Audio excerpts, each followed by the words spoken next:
bagyong Jenny posibleng lalakas pa at aabot sa typhoon category at lalapit po sa extreme northern Luzon. Ayon sa pag-asa, tinatayang kikilos pa kanluran o kanluran hilagang kanluran hanggang sa Sabado ang nasabing bagyo bago ito lumiko pa hilaga sa dagat ng Pilipinas, sa silangan ng Hilaga at gitnang Luzon.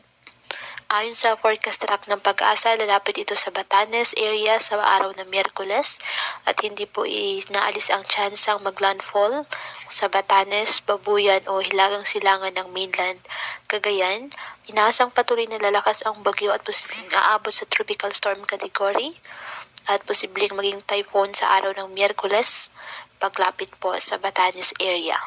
Sa linggo, posibleng magtaas na ng tropical cyclone wind signal sa Batanes at Babuyan Islands dahil sa nasabing bagyo.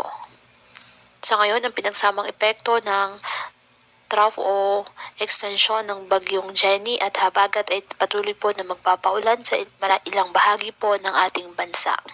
Ngayong araw, apektado po ng trough ng bagyong Jenny ang Bicol Region, Eastern Visayas at Caraga. At ang Metro Manila, Mimaropa, Calabarzon, Western at Central Visayas at nalalabing bahagi ng Mindanao.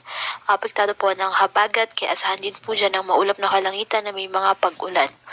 Ang nalalabing bahagi ng Luzon, bahagyang maulap na sa maulap na halangitan with isolated rain showers or thunderstorms dahil sa trough ng bagyong Jenny at localized thunderstorms.